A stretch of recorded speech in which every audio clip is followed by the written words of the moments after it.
वो भिलाई 3 पुलिस ने बहुत ही अच्छा काम किया। मैं बहुत ही सेटिस्फाई हूँ उनके काम से। Well done Bhilai 3 police.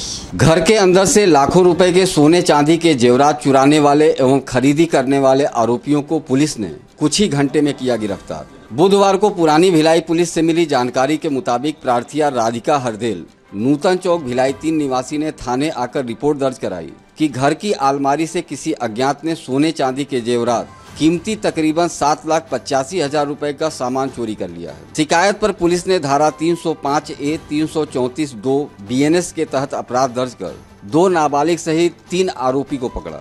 पूछताछ में सभी ने अपना जुर्म स्वीकार किया। पुलिस ने खरीदार आरोपी संतोष कुमार डोलानी 43 वर्ष कोहका निवासी के कब्जे से चोरी किए गए सामान को जब्त कर कार्रवाई कर रही है। वहीं चोरी गए सामान मिलने पर प्रार्थिया राधिका हरदेल ने कुछ इस तरह से प्रतिक्रिया दी।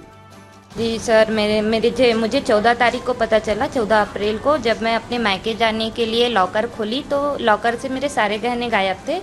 तो मैंने पुलिस में रिपोर्ट कराई तो पुलिस ने तत्परता दिखाते हुए, बहुत ही अच्छा काम करते हुए चोरों को तुरंत ही पकड़ लिया और मेरे सारे गहने जब्त कर लिए हैं और कोर्ट की कार्रवाई के माध्यम से मेरे गहने मुझे वापस मिल जाएंगे और चोरों को सज़ा होगी। तो भिलाई 3 पुलिस ने बहुत ही अच्छा काम किया। मैं बहुत ही सेटिस्फाई हूँ उनके काम से।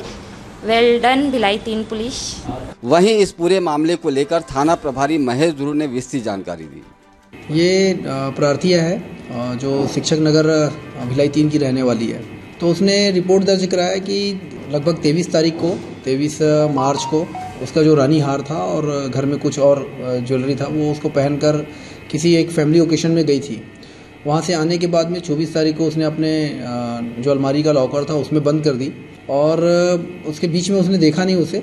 उसके बाद उसका पति जो है वो अबू धाबी में काम करता है। तो जब वो 8 तारीख को आया, कुछ बच्चों के लिए कुछ कान की बालियाँ और इसके लिए अपनी पत्नी के लिए अंगूठी लेकर आया हुआ था। महिला ने उस सामानों को भी अलमारी के लॉकर में रख दिया और जब 14 तारीख को वो अपने मायके जाने के लिए वो ज्वेलरी को पहनने के लिए जब निकाली तो वो देखी कि उसमें वो जो सामान थे उन सामानों के अलावा वो तो थे, लेकिन उसके अलावा जो पहले के जो सामान थे जिसमें रानी हार है, गुलबंद है और हाथ के कंगन वगैरह है और कुछ चांदी के जो कुछ आइटम्स है वो सारी चीज़ें उसमें नहीं हैं।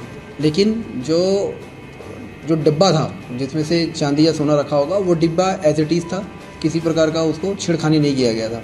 और चाबी भी वो अलमारी का जो चाबी है वो उसी कमरे में रखती थी।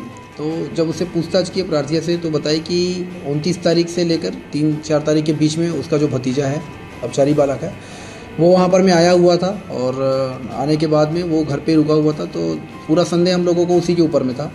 जब बुलाया उसको पूछताछ किए, पूछताछ करने पे उसने स्वीकार कर लिया कि उसने ही वो चोरी किया है करके।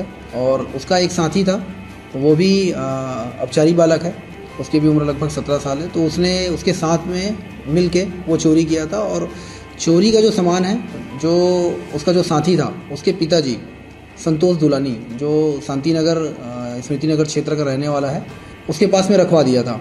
जब पुलिस जाकर उसके पास से वो सामान जब्त कर ली है, जिसमें से संतोष दुलानी से पूछताछ करने पर संतोष दुलानी बताया कि एक सोने का सिक्का जो 15 ग्राम का था, उस 15 ग्राम के सिक्के को कहीं पावर हाउस में किसी के पास में गलाने के लिए दिया हुआ था, जिसमें से लगभग 1,30,000 रुपये उसको मिला था। जो 1 लाख रुपये जो है अपने लड़के के माध्यम से वो जो अपचारी बालक है उसको दे दिया है और बाकी जो 30,000 रुपये बचे थे उसको अपने लड़के और खुद के परिवार में खर्च कर दिया है करके। अभी पुलिस के द्वारा जो है वो सभी सामानों को जब्त कर लिया गया है और आगे की कार्रवाई की जा रही है। सामानों की कीमत जो प्रार्थिया का कहना है कि उसके सोने में कुछ सोना का जो आइटम था वो कुछ 2009 का है, कुछ 2011 का है, कुछ शादी के टाइम का है। तो ज़्यादातर उसमें पुराने सामान ज़्यादा हैं सोने के, जो उस टाइम के कीमत के रहे होंगे। अभी के टाइम का सिर्फ 1 या 2 ही सामान है उसका।